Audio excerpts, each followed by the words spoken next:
Okay, so first up, no, I haven't read Spottedleaf's Heart, and I don't plan to for a number of reasons. Not just because of the weird, gross spotted thistle thing, but that's not really what this video is about. Okay, yeah, it's sort of about spotted thistle, but that's not what I mean. I know I don't have a lot of reach, and this probably won't mean a lot to a whole lot of people, but I wanted to clear something up since there seems to be some misinformation spreading around the fanbase.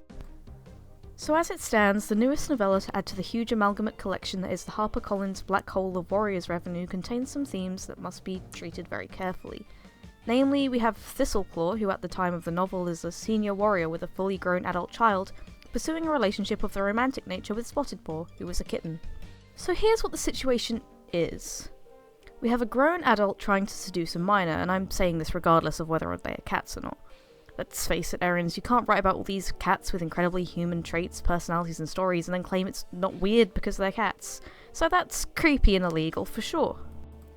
Here's what isn't a problem. The age gap between the two characters itself is not a problem, but I'm seeing a lot of discussion on the internet suggesting it is and targeting other warriors' relationships with age gaps because of it. Realistically, a lot of the time this has happened, the characters involved have both been consenting adults. That is, neither one of them was a minor at the time the romantic relationship began. An example would be Pinestar and Leopardfoot. Even though the age gap would seem to be the same or larger than it is with Spotted and Thistle, because Pinestar wasn't hitting on baby Leopard Kit and only pursued her romantically as an adult, it's not the same kind of deal. I mean, that's what I think, and you're welcome to argue with me. If you think years of age difference between adults is weird, then that's your own feelings. But it's important to remember that it's a different concept entirely to what's happening in Spottedleaf's heart. Maybe Leopardfoot wanted him for his money, it's not our place to judge her for that. She's a grown woman who can make her own decisions while Spottedpaw was not. Obviously I don't want to sound like I'm condoning what's happening in Spottedleaf's heart because that is really disgusting and horrible, but what I want to iterate is that on the base level, age differences aren't illegal or wrong or even particularly taboo between two adults.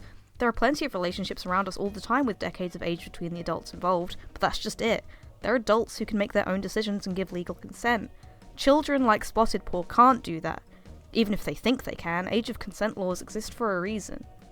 It would have still been creepy if Thistleclaw had been a younger warrior and had hit on Spotted Kit because, you know, grooming a child's against the law and kind of disgusting. This is considering Thistleclaw made his first moves on Spottedleaf when she was a kit. If we equate becoming an apprentice to being around 13, then he was basically grooming a 10-year-old. That sure puts one into perspective. That's creepy even if you're 18, let alone a much older adult like Thistleclaw was. The bigger problem here, which have probably stopped a lot of arguing on the internet before it even started, is that from what I've heard, the issue is never addressed up front as being a problem in the text. The Erins have made statements online, sure, but a lot of 9-year-olds or whatever that pick up the book probably won't have access to that information.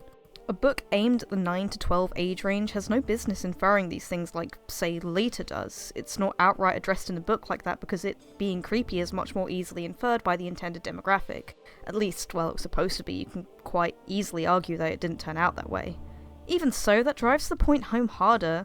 A revelation or statement addressing how wrong this is needs to be in the text for the message to be understood. Is there much of a point in this video? Nah. Do I still hope I made sense and maybe educated a person or two about the situation? I guess. In reality, I can only hope the Erins stay away from this topic in the future if they don't want to turn out anything like post-Love Lessons Jacqueline Wilson. As a side, I am for real working on my next analysis video. I have been really busy recently with several assignments as well as studying for some upcoming exams, so I haven't had time to make the video proper. To make up for it, I decided to take suggestions on the assumption people care about me making the Making a Murderer videos into a mini-series of sorts. So there's a link to a poll about that in the description. Thank you guys so much for giving me suggestions for that.